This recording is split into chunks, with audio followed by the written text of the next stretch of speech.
నమస్తే, welcome to HM TV special interview. భవిష్యత్తును పణంగా పెట్టిన పట్టుదల ఆయనది. ఎన్నో హేళనలు, అవహేళనలు వీటిలన్నింటినీ ఎదుర్కొని టీడీపీ జెండా కొందరికి అలంకారప్రాయమైతే ఆయనకు మాత్రం ఆశయ సాధనగా మారింది. ఆయనే డాక్టర్ మురళీమోహన్. పూతలపట్టు టీడీపీ ఎమ్మెల్యేగా గెలిచి ప్రస్తుతం హెచ్ఎం టీవీ స్పెషల్ ఇంటర్వ్యూలో మనతో పాటు ఉన్నారు. ఆయన మాటల్లోనే ఆయన విజయానికి, ఆయన బాటలు వేసిన పునాదికి గల కారణాలు ఏంటి, అసలు ఆయన ఒక జర్నలిస్ట్గా ప్రయాణం ప్రారంభించి ఒక రాజకీయ నాయకుడిగా, ఒక ఎమ్మెల్యేగా వెళ్ళేంత వరకు ప్రయాణం ఎలా సాగింది అనేది ఆయన మాటల్లోనే అడిగి తెలుసుకుందాం. సార్ నమస్తే, కంగ్రాచులేషన్స్. ఎట్లా ఫీల్ అవుతున్నారు సార్ ఈ విజయాన్ని? చాలా ఆనందంగా ఉంది, చెప్పలేనంత ఆనందంగా ఉంది. ఒక మరుపురానటువంటి జ్ఞాపకంగా, మధుర అనుభూతిగా, ఈ జీవిత ఆద్యంతం కూడా అది మిగిలిపోయే ఒక జ్ఞాపకంగా ఈరోజు ఆ విజయం నాకు అనిపిస్తుంది. చాలా వరకు కూడా ఎంతోమంది ఎన్నో రకాలైనటువంటి ప్రయత్నాలు చేసినా దొరకని ఒక అమూల్యమైనటువంటి అవకాశం ఇది. ప్రజలకు సేవ చేయాలన్నా, ప్రజానాయకుడిగా ప్రజల ఆమోదం పొందాలన్నా అది అదృష్టం ఉండాలా, శ్రమతో పాటు అదృష్టం కూడా ఉండాలి. సో ఆ శ్రమకు తగ్గ ఫలితాన్ని పొందినటువంటి అదృష్టం ఎలా ఉంటుందంటే ఈ గెలుపులో నేను చూశాను. రాజకీయ ప్రస్థానం ప్రారంభానికి పునాది వేసిన అంశాలు ఏమిటి? రాజకీయాల్లోకి రావాలన్నటువంటి ఆలోచన చాలా కాలంగా ఉంది నాకు, చాలా కాలంగా. పునాది కూడా నారా చంద్రబాబు నాయుడు గారే. మాది పూతలపట్టు మండలం గొడుగుచింత అన్నటువంటి ఒక గ్రామం, మండల హెడ్ క్వార్టర్ కూడా దూరం. ఆ గ్రామంలో 10వ తరగతి వరకు పాఠశాల ఉండేది. నేను 10వ తరగతి చదివే వరకు కూడా ఆ ఊరికి ఆర్టీసీ బస్సు 2 సార్లు వస్తుంది. ఉదయం 3 సార్లు వస్తుంది, ఉదయం, మధ్యాహ్నం, సాయంత్రం. ఉదయం బస్సుకు ఒక పేపర్ వస్తుంది. ఆ పేపర్ చూస్తే చంద్రబాబు నాయుడు గారు వార్త లేకుండా ఉండేది కదా అప్పట్లో. ఆ పేపర్ తెచ్చుకునే వ్యక్తి నాకు సన్నిహితుడు. ఆ బస్సు స్కూల్ ముందు ఆగుతుంది. 8 గంటలకే స్కూల్కి పోయే అలవాటు నాకు. 8 గంటలకు బస్సు వస్తుంది. నేను ఆ పేపర్ చూసి ఆ పేపర్ యజమానికి ఇచ్చేసేవాడిని. అలా ఖచ్చితంగా ఆ పేపర్లో అప్పటికి నారా చంద్రబాబు నాయుడు గారు ఒక ఎగిసి పడుతున్నటువంటి కెరటంలాగా రాజకీయాల్లో చాలా చాలా చాలా గొప్ప పనులు చేస్తున్నారు. రాజకీయ చతురత ఇతనికి మించి లేదన్నటువంటి రీతిలో ఆయన ప్రస్థానం కొనసాగుతోంది. నేను అప్పుడు చూసా ఆయన చదువుకున్నటువంటి ప్రదేశం కానీ, ఆయన సేవ చేసిన విధానం కానీ, రాజకీయాల్లోకి ఒక చదువుకుంటున్నటువంటి ఒక స్కాలరు, యూనివర్సిటీలో చదువుకుంటున్నటువంటి ఒక స్కాలరు రాజకీయాల్లోకి రావడం, ఎమ్మెల్యే కావడం, ఆ రాజకీయాల్లోకి వచ్చే ముందే సహకార సంఘాలు పెట్టి గ్రామాల్లో ఉన్నటువంటి ప్రజలను చైతన్యపరచడం. చాలామందికి తెలియదు. నారా చంద్రబాబు నాయుడు గారు గ్రామాల్లో సహకార సంఘాలు పెట్టి వ్యవసాయాన్ని కూడా ఒకరు వ్యవసాయం అయిపోయిన తర్వాత ఇంకొకరు వ్యవసాయం అయిపోయిన తర్వాత ఇంకొకరు, ఇట్లా సహకారం చేసుకునే విధంగా కూడా గ్రామాల్లో చైతన్యము అప్పట్లోనే కలిగించిన తీరు ఇవన్నీ బాగా ఇంప్రెస్ చేశాయి. సో నేను చదువుకునే రోజుల నుంచి కూడా ఆయన ఒక ఇన్స్పిరేషన్. ఇంప్రెస్ అయిన తర్వాత జూనియర్ కాలేజీలో చదవడం, మళ్ళీ తర్వాత పోస్ట్ గ్రాడ్యుయేషన్కి వచ్చిన తర్వాత ఒక క్లారిటీ వచ్చింది నాకు. ఇంక మనం ఫిట్ ఇన్ అయ్యాము అని. ఆ ఫిట్ ఇన్ అయినటువంటి క్రమంలో జర్నలిజం ఎంచుకున్నా.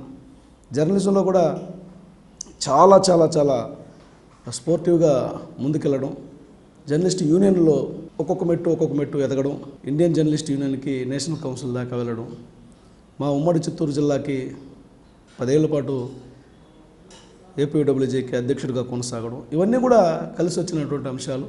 ఈ క్రమంలోనే జర్నలిస్ట్గా ఉన్నప్పుడు చాలామందితో ఉన్నటువంటి పరిచయాలు, ఆ పరిచయాల్లో పూతలపట్టు మాది అన్నప్పుడు ఎక్కడో తెలియని ఒక బాధ, సమాజానికి అంతో ఎంతో ఉపయోగపడాలన్నటువంటి ఆలోచన మొదటి నుంచి ఉంది. కాబట్టి ఇవన్నీ కలగలిపి నన్ను తెలుగుదేశం వైపు నడిపించింది.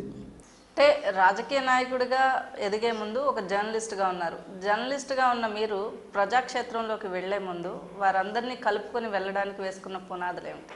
అంటే నాకు ఒక నమ్మకం, ఎవరినైనా కూడా కన్విన్స్ చేయగలను. ఎందుకంటే ముందు నేను కన్విన్స్ కాగలుగుతా.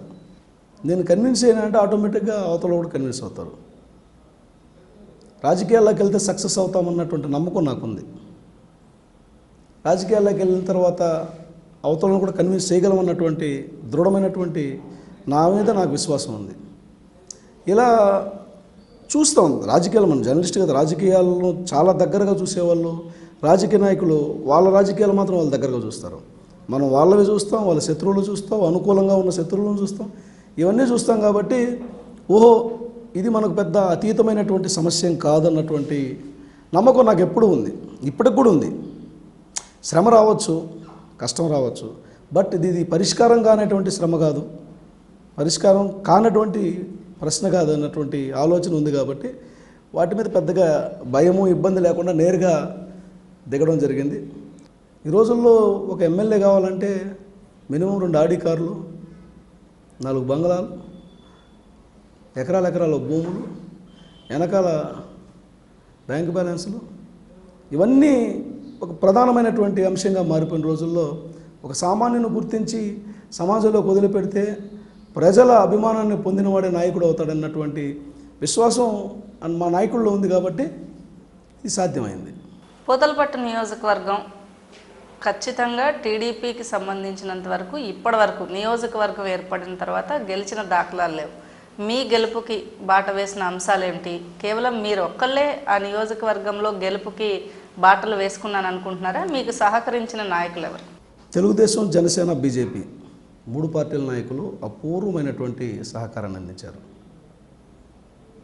తెలుగుదేశం పార్టీలో కార్యకర్త మొదలుకొని రాష్ట్ర స్థాయి కార్యవర్గంలో ఉన్నటువంటి నాయకుల వరకు చాలామంది క్యాండిడేట్ మురళీమోహన్ కాదు నేను అన్నటువంటి ఆలోచనలోకి వచ్చి పనిచేశారు. నేను ఒక సాధనం, వాళ్ళతో ఒక బొమ్మని నేను, కానీ మిగతాంతా వాళ్ళు అద్భుతంగా చేయగలిగారు. ఆ రకంగా నారా చంద్రబాబు నాయుడు గారు, లోకేష్ బాబు గారు ఎప్పటికప్పుడు మానిటర్ చేశారు. నేను ఒక సమస్యను వారి దగ్గరికి తీసుకెళ్తే గంటల వ్యవధిలోనే పరిష్కారం అయిపోయేది. ఒక మెసేజ్ పెడితే కూడా ఇమ్మీడియట్గా రెస్పాండ్ అయ్యేవారు లోకేష్ బాబు గారు. సార్ ఇట్లా పలానా క్యాంపెయిన్లో ఇట్లున్నాం, ఇది చేస్తే బాగుంటుంది మాకు. నేను ఆ ప్రచారం ముగించుకునే చులపల నాకు రిజల్ట్ కనిపించేది. అంత మానిటర్ చేశారు. కాబట్టి ఈ విజయం సునాయాసంగా సాధ్యమైందన్నది నా బలమైనటువంటి విశ్వాసం. హెచ్ఎంటీవీతో మీకున్న అనుబంధం ఎట్లాంటిది? అలాగే మీకు బాగా గుర్తుండిపోయిన అంశాలు ఏమున్నాయి మీ మొత్తం హెచ్ఎంటీవీ జర్నీలో? హెచ్ఎంటీవీతో పెనవేసుకున్న అనుబంధం, అనుభూతులు ఆజన్మాంతం మరుపురానివి, మరవలేనివి. చాలా సందర్భాల్లో తిరుపతి, హైదరాబాదు, విజయవాడ తర్వాత నెక్స్ట్ న్యూస్ సెంటర్, రీజనల్గా కొంచెం బాగా ప్రాధాన్యత ఉన్న సెంటర్. రెండోది డివోషనల్గా కూడా కంట్రీ వైడ్ పాపులర్ సెంటర్. నేను ఒక రీజనల్ బ్యూరో చీఫ్గా తమిళనాడు, కర్ణాటక, అప్పుడప్పుడు శ్రీలంక, ఇట్లాంటి ఇష్యూస్ అన్నింటినీ కూడా న్యూస్ కవరేజ్లో, అక్కడ ఉన్నటువంటి పొలిటికల్ అఫైర్స్, వీటన్నిటి మీద నేను న్యూస్ ప్రజెంట్ చేయాల్సి వచ్చినా, స్టోరీస్ చేయాల్సి వచ్చినా, ఇట్లాంటివి రోజు కూడా సీఈఓలతో కానీ, చీఫ్ ఎడిటర్లతో కానీ, డెస్క్తో కానీ మనం ఉంటాం. అక్కడక్కడ అప్పుడప్పుడు వస్తూ ఉంటాయి. ఇవి ఎక్కడికి పోతూ ఉంటాయి జర్నలిజంలో తెలియంది కాదు. మంచి చేసిన ఇది పక్కన పెడితే నెక్స్ట్ మళ్ళీ మంచి చేసినామా లేదనేది ఇక్కడ ఇష్యూ. ప్రతి క్షణం మనం సక్సెస్ అయ్యామా లేదా అనేది. 13 ఏళ్ల పాటు హెచ్ఎంటీవీలో కొనసాగబట్టే నాకు కూడా ఒక ప్రఖ్యాతి పెరిగింది. ఇన్నేళ్ల పాటు ఒక సంస్థలో నిలబడగలిగాడంటే వీడిలో ఏదో ఉందన్నటువంటి విషయం మిగతా వాళ్ళు కూడా అర్థమవుతుంది. మీడియా రంగంలో మనకు తెలియదు కాదు. 1-2 సంవత్సరాలకే వాళ్ళకు కోపం వచ్చినా, మనకు కోపం వచ్చినా ఎక్కడో ఒక చోట తేడా వస్తుంది. సో ఎన్ని కోపతాపాలు వచ్చినా ఇక్కడ కొనసాగాడంటే వీడు మనగలిగినటువంటి తత్వం ఉంది, లేకపోతే వీడు మన్నిక కలిగినటువంటి సరుకున్నటువంటి విషయం సొసైటీకి తెలుస్తుంది. ఒకటి మన్నిక కలిగిన సరుకైనా ఉండాలా, లేదంటే మనగలిగినటువంటి సరుకైనా ఉండాలా. రెండే కదా సొసైటీకి అవసరం. నిజంగా కూడా ఏ మీడియా సంస్థలో కూడా, ఏ మీడియా హౌస్లో కూడా, ఏ జర్నలిస్టుకు కూడా దొరికి ఉండదేమో ఇంత చనువు, ఇంత అనుబంధం అని నాకు అనిపిస్తుంది. మేబీ ఎవరికైనా ఉంటే వాళ్ళు కూడా అదృష్టవంతులే. నాకైతే ఖచ్చితంగా అనిపిస్తుంది. ఇన్నేళ్ళు ఇంత అద్భుతమైనటువంటి అనుబంధాన్ని అయితే నేను హెచ్ఎంటీవీతో పొందా. ఆఖరికి చంద్రబాబు నాయుడు గారు అనౌన్స్ చేసినప్పుడు కూడా హెచ్ఎంటీవీ మురళి అనే చెప్పాడు. సో నేను అంత ఒక బ్రాండ్గా మారిపోయాను అనమాట. మురళి అంటే హెచ్ఎంటీవీ మురళి అనే బ్రాండ్ని నేను మా ఏరియాలో పొందగలిగా. అది రేర్గా వస్తుంది ఆ ఆపర్చునిటీ. ఉద్యోగాన్ని వదిలిపెట్టి హెచ్ఎంటీవీ సంస్థను వదిలిపెట్టి ఉద్యోగాన్ని వదిలిపెట్టి ప్రత్యక్ష రాజకీయాల్లోకి వెళ్తున్నప్పుడు మీ కుటుంబ సభ్యుల నుంచి వచ్చిన మొదటి ప్రశ్న ఏమిటి? వాళ్ళ సహకారం ఎంతవరకు ఉంది? నా కుటుంబం నుంచి అదృష్టము ఏది రాదు. నేను ఏ డెసిషన్ తీసుకున్నా కరెక్ట్ అయితేనే తీసుకుంటాడన్నటువంటి నమ్మకం. వీడు సక్సెస్ అవ్వగలడు అనుకుంటేనే తీసుకుంటాడన్నటువంటి నమ్మకం. నాకు చిన్నప్పుడు మా అమ్మ చదువుకుంటుంటారు, నాయన రే మంచి ఉద్యోగం చేయాలరా, మా అమ్మ లాంగ్వేజ్లో, నాయన మంచి ఉద్యోగం చేయాలా. మా నాన్న ఉద్యోగం చేస్తా అండి వదిలిపెట్టి వచ్చేసాడు. అప్పట్లో వదిలిపెట్టి అంటే రాజీనామాలు వదిలి వచ్చేసేవాళ్ళు, మళ్ళీ వ్యవసాయం చేసుకోవాల్సి వచ్చింది. అట్లా కాకూడదు, నువ్వు మంచి ఉద్యోగం చేయాలని. నేను పిహెచ్డి చేసి జర్నలిస్ట్గా ఉంటే అందరూ పిహెచ్డి చేసి నీ కొడుకు ఉద్యోగం చేయకుండా మళ్ళీ ఏందమ్మా విలేకరులు, చదువుకున్నాడు కూడా విలేకరుగా ఉన్నాడు, మీ కొడుకు కూడా అట్టా తిరుగుతున్నాడంటే ఏదన్నా మంచి ఉద్యోగం అంటే డైరెక్ట్గా అడగలేక మంచి ఉద్యోగం తెచ్చుకోవచ్చు కదా అనేది. ఉద్యోగం ఏందమ్మా నేను అంటే అప్పుడప్పుడు అది నేరుగా కూడా అడగకుండా ఎప్పుడన్నా సమయం దొరికితే అడిగేది. ఇప్పుడు మా ఆవిడ, ఆమె కూడా గవర్నమెంట్ ఎంప్లాయ్, జూనియర్ కాలేజీలో జేఎల్ క్యాడర్. ఆమె కూడా వాళ్ళ కొలీగ్స్ వాళ్ళంతా మీ ఆయన అంత చదువుకున్నాడు ఎందుకు జర్నలిస్ట్ అంటే నన్ను అడగదు పాపం. అట్లా అని చెప్పేసి ఎక్కడ కూడా ఇది ఉండదు. ఆయన ఏం చేసినా కరెక్ట్ అని నమ్ముతారు. మీరు నమ్ముతారా? నాకు తెలుగుదేశం పార్టీ ఇన్ఛార్జిగా అనౌన్స్ చేసిన రోజు కూడా పేపర్లో చూస్తేనే మా ఇంట్లో వాళ్ళకి తెలిసింది. పేపర్లో చూసే మా ఇంట్లో వాళ్ళకి తెలిసింది. అంతవరకు నేను ఏదో తిరుగుతున్నాను, బయట వాళ్ళు ఏదో చెప్తూ ఉంటారు, మా చుట్టుపక్కల వాళ్ళు నా ఫ్రెండ్స్ ఇంటికి వస్తూ ఉంటారు కదా, వాళ్ళు మా నాన్నకో మా అమ్మకో మా వైఫ్కో ఈసారి మురళికి టికెట్ వచ్చే అవకాశం ఉంది అది ఇది చెప్తా ఉంటారు. అయినా నేను డిస్కస్ చేయను. ఎందుకంటే నేను కొంచెం డేర్ స్టెప్ తీసుకుంటాను. దాని యొక్క కష్ట నష్టాలని నేను బేర్ చేయాలి. ఇప్పుడు ఒకసారి ఒక రాజకీయ పార్టీ ముద్రపడిన తర్వాత తిరిగి మళ్ళీ ఫీల్డ్లోకి రాలేము.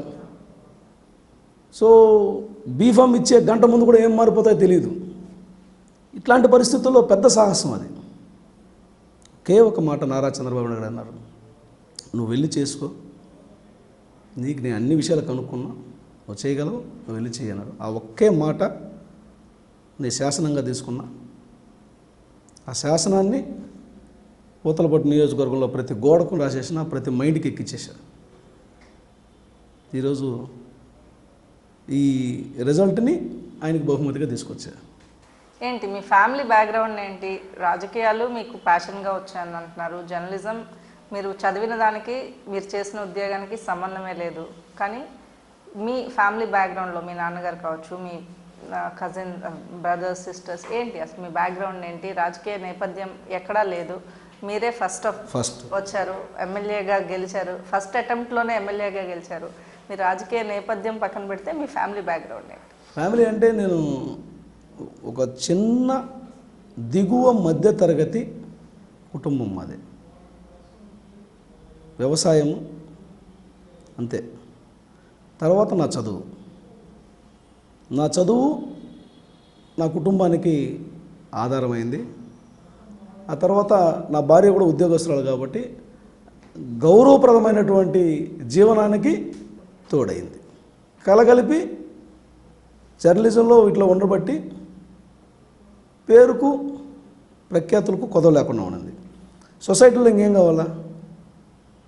సో ఇవన్నీ జరుగుతున్నాయి. అయితే రాజకీయంగా ఎప్పుడు కూడా పెద్దగా మా కుటుంబం రాజకీయాల్లో లేదు. మా కుటుంబం కానీ మా పూర్వీకులు కానీ అటు ఇటు ఎవరు లేరు.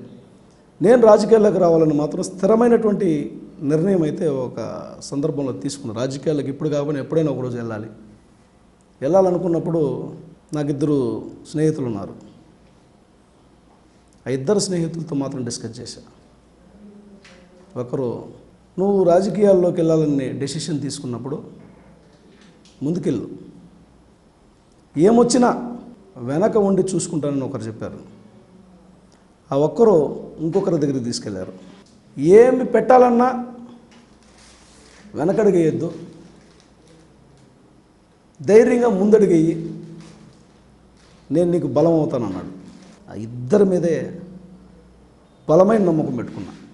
నేను శ్రమ పడితే నేను ఎంత బాధపడతానో అతను శ్రమ పడినప్పుడు కూడా నేను ఎంత బాధపడినా. నా కోసం వచ్చి ఇన్ని ఇబ్బందులు పడుతున్నాడా, ఇన్ని బాధలు పడుతున్నాడా, అతనికి ఏమీ లేదు పాపం. నా వల్ల ఇంత కూడా ప్రయోజనం లేదు గతంలో కూడా, ఇప్పుడు కూడా. ఎప్పుడు నేను అతనికి సాయం చేసే స్థితిలో కూడా లేను. కానీ ఒకే ఒక్కటి నమ్మకం, వీడు ఏదో మంచి చేస్తాడు, మనం వీడి ద్వారా సాయం చేస్తే సొసైటీకి మనం మంచి చేస్తాం. అదే నన్ను ఇప్పటివరకు నడిపించింది, జీవితకాలం కూడా నడిపిస్తుంది.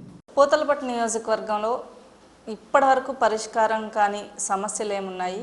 మొదటిగా మీరు పరిష్కారం ఇది ఇమీడియట్ అవసరం అనుకునే సమస్య ఏముంది?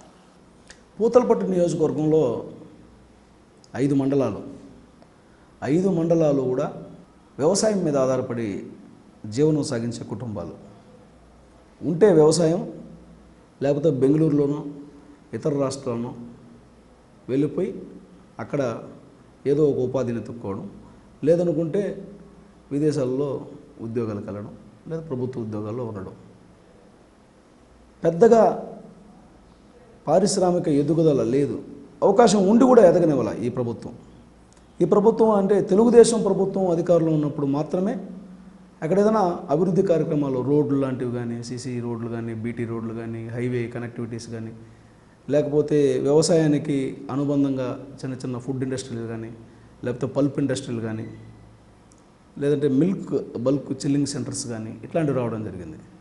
అక్కడ ప్రధానంగా మామిడి, 2 పాలు, వీటి మీద ఎక్కువ ఆధారపడి జీవిస్తూ ఉంటారు.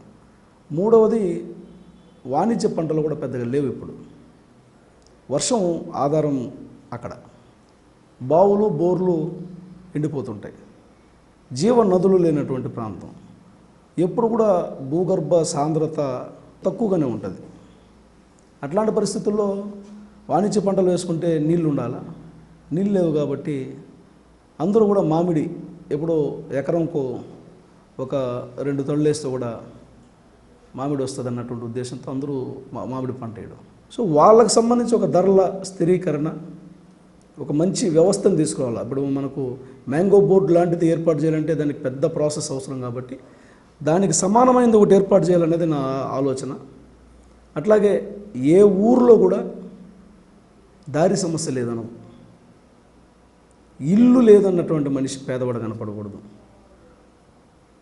చచ్చిన వాడికి పూడ్చడానికి స్థలం లేదనే మాట వినపడకూడదు. పుడితే బతకడానికి స్థలం లేక, సస్తే పూడ్చడానికి స్థలం లేక ఎందుకు సంఘం? వైసీపీ 2 సార్లు ప్రాతినిధ్యం వహించిన ఆ నియోజకవర్గంలో ఎస్సీ నియోజకవర్గం అయినప్పటికీ కూడా కొంత రెడ్ల ఆధిపత్యం ఎక్కువ ఉంటుంది అనేది ఒక వినికిడి. ఈ నేపథ్యంలో మీ గెలుపుకి తోడ్పడినప్పుడు ఆ రెడ్ల నుంచి వచ్చినటువంటివి ఒడిదుడుకుల్ని ఎట్లా ఎదుర్కోగలిగారు? ఈ విజయం వెనకాల అంటే వాళ్ళ నుంచి వచ్చినటువంటి డిఫెండ్ చేసుకుంటూ వెళ్ళడానికి మీరు చెప్పారు చాలా కేసులు పెట్టారు నా మీద అని. సో వీటిలన్నిటినీ డిఫెండ్ చేసుకుంటూ ముందుకు వెళ్ళడానికి ఎట్లాంటి సహాయ సహకారాలు అందించారు? అంటే కమ్యూనిటీ అనేది కాదు, కానీ వైసీపీ సానుభూతి ఉన్నవాళ్ళు కానీ, వైసీపీ నాయకత్వ బాధ్యతల్లో ఉన్న వాళ్ళ యొక్క మూర్ఖత్వం కానీ, వైసీపీ అండ ఉందని విచ్చలవిడిగా వ్యవహరించినటువంటి వాళ్ళ వల్ల కానీ చాలామంది ఇబ్బందులు పడినారు, చాలా ఇబ్బందులు పెట్టారు. అమాయకులను ఇబ్బంది పెట్టారు, బాగా యాక్టివ్గా ఉండే వాళ్ళని ఇబ్బంది పెట్టారు. తటస్థంగా ఉండి నీకు చేయి అనేవాడు బాగుపడినారు, కానీ అమాయకంగా ఉన్నవాడిని కొట్టారు, కొంత తెలివిగా ఉండేవాడిని కొట్టి ఇబ్బంది పెట్టారు. అలాంటి నియోజకవర్గంలో 2 సార్లు వైసీపీ, 1 సారి కాంగ్రెస్, 3 సార్లు గెలిచారు. ఇంకా మాదే నియోజకవర్గాన్ని ఫిక్స్ అయిపోయినారు. అంతకుముందు వేపంచేరి ఉండేది, వేపంచేరి ఉన్నప్పుడు కూడా పూతలపట్టు వేపంచేరి నియోజకవర్గంలో ఉండేది. అప్పుడు కూడా ఒక 15 ఏళ్ళు గెలవాల. 1994లో పూతలపట్టులో తెలుగుదేశం ఎమ్మెల్యేని చూశారు. 30 సంవత్సరాల తర్వాత ఈసారి మళ్ళీ తెలుగుదేశం ఎమ్మెల్యేని చూస్తున్నారు. చంద్రబాబు నాయుడు గారు అరెస్ట్ అయితే బస్సులు పగలు కొట్టారని నా మీద 6 కేసులు పెడితే, అసలు ఒకే కాలంలో 6 బస్సులు ఎట్ట పగలు కొడతాను ఇంకిత జ్ఞానం కూడా లేదు. అది కూడా నన్ను 10 గంటలకే రోడ్డు మీద జర ఈడ్చుకొని పోయి పోలీస్ స్టేషన్లో పెట్టేశారు. 11 గంటలకు బస్సు కొట్టినట్టు నేను పోలీస్ స్టేషన్లో ఉండగా నేను ఎట్ట బస్సు కొడతాను? ఇట్లా తప్పుడు కేసులు 6 కేసులు. తర్వాత అర్ధరాత్రిలో ఏదో చెట్టు ఇరిగి పడిపోతే నేను ఆ చెట్టును కొయ్యమన్నానని ఆ చెట్టు కోసి రోడ్డుకు అడ్డంగా పడితే చిమ్మ చీకట్లో ఒకడు వచ్చి దాన్ని గుద్దుకొని చచ్చిపోయినాడని, దీని అంతటికీ ప్రేరణ కారణం ఆయన చెప్పకపోతే వీళ్ళు చేసి ఉండరని 6 మంది 53 రోజులు జైల్లో ఉన్నారు. నేను అజ్ఞాతంలో ఉన్నా, హైకోర్టులో బెయిల్ తెచ్చుకోవాల్సి వచ్చింది. ఇప్పుడు చెప్పారు మీరే, వైసీపీ నాయకుల కన్నా పోలీసులే ఎక్కువగా అతి ఉత్సాహం చూపించారు నన్ను నా మీద కేసులు బనాయించడానికి అని. మీ లోకేష్ చెప్తూ ఉన్నారు, అధికారంలోకి రాకముందు పదే రెడ్ బుక్లో అధికారుల పేర్లు ఉన్నాయి, మీ అందరినీ వదిలిపెట్టడు అని. మీరు కూడా ఏమన్నా కొన్ని పేర్లు ఇచ్చారా? అందులో కొంతమందిని నేను ఇంటర్వ్యూ చేశాను మీ తెలుగుదేశం నాయకుల్ని, వారందరూ చెప్పారు మావైతే పేజీలు ఉంటాయి అందులో అని. సో అట్లాంటి పేర్లు మీరు ఏమన్నా రెడ్ బుక్ ఇచ్చారా, లేకపోతే మీ అధినేత నోటీస్లో ఉంచారా ఇటువంటివి మన మీద జరిగాయి అనే విషయాన్ని? ప్రతి విషయం అయితే లోకేష్ బాబు గారికి తెలుసు. రెడ్ బుక్లో రాసిన మొదటి పేరు అప్పట్లో చిత్తూరు ఎస్పీ. ఆయన కూడా ఇవన్నీ సాగినటువంటి వ్యవహారానికి అధిపతే కదా. కాబట్టి నేను ప్రత్యేకంగా చెప్పేదే ఉండదు. యథా రాజా తదా ప్రజ. వీళ్ళు ఇంత దుర్మార్గంగా వ్యవహరిస్తున్నారంటే పైన అధికారి కంట్రోల్ లేకుండా ఉండడం వల్ల ప్రోత్సాహం ఉండాలి. రెండూ కూడా కరెక్ట్ కాదు.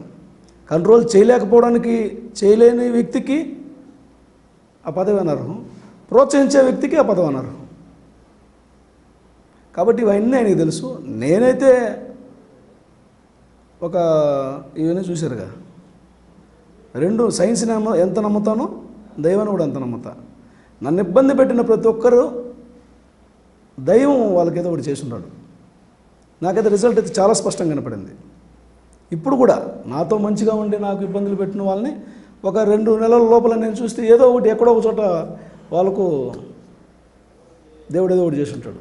కాబట్టి అలాంటి వాళ్ళు ఒకరిద్దరిని మనం ఏం పట్టించుకోవాల్సిన అవసరం లేదు. ఖచ్చితంగా ప్రజాక్షేత్రంలో అలాంటి వాళ్ళే ఇబ్బంది పడతారు. ఫైనల్గా చెప్పండి, మిమ్మల్ని ఇంతటి ఘన విజయం చేకూర్చిన మీ పూతలపట్టు ప్రజలకు ఏం చెప్పాలనుకుంటున్నారు? మీ నాయకులు, మీరు కలిసి వచ్చారు మీ అధినాయకులు ఇద్దరిని కూడా, వారిద్దరు ప్రోత్సాహం ఎలా ఉంది, ఏం చెప్పారు వాళ్ళ మీద? ముందుగా నాకు ఇంతటి ఘన విజయాన్ని అందించిన తెలుగుదేశం, జనసేన, బీజేపీ నాయకులు, కార్యకర్తలకి, పూతలపట్టు నియోజకవర్గ ఓటర్లకి శిరస్సు వంచి ముందుగా నమస్కారం తెలియజేస్తున్నాను. మీరు ఏ నమ్మకాన్ని అయితే పెట్టుకొని నన్ను గెలిపించారో ఆ నమ్మకాన్ని వమ్ము చేయకుండా మీతో నడుచుకుంటాను. ఒక జర్నలిస్ట్గా నా ప్రస్థానం ప్రారంభమైనప్పటికీ ఒక రాజకీయ నాయకుడిగా వెళ్లే ముందు హెచ్ఎంటీవీ ఇచ్చిన ప్రోత్సాహం, ఎవరైతే యాజమాన్యం నన్ను వెన్నుతట్టి ప్రోత్సహించిన తీరు నన్ను ఎప్పటికీ హెచ్ఎంటీవీకి విధేయుడిగా ఉంచుతాయి. అలాగే పూతలపట్టు ప్రజలు నన్ను ఏ నమ్మకంతో అయితే గెలిపించారో వారికి ఏ అవసరమైన అర్ధరాత్రైనా సరే నా దగ్గరికి వస్తే ఖచ్చితంగా వారికి సహాయ సహకారాలు అందిస్తాను. అది నా పార్టీయే కాదు, కేవలం పూతలపట్టు ప్రజలు నాపై ఉంచిన విశ్వాసానికి, నాపై కొంతమంది చూపించిన అభిమానానికి ఎప్పటికీ కృతజ్ఞతగా ఉంటాను. అలాగే నాకు ఈ అవకాశం ఇచ్చిన చంద్రబాబు నాయుడు, లోకేష్ ఇద్దరిని కూడా ఎప్పుడు కూడా పూతలపట్టు నియోజకవర్గంలో టీడీపీ జెండా ఎగరవేసే స్థాయికి టీడీపీ దాన్ని నియోజకవర్గాన్ని తీసుకువెళ్తాను, నియోజకవర్గ అభివృద్ధికి నిత్యం కృషి చేస్తానని చెప్పి మురళీమోహన్ చెప్తూ ఉన్నారు.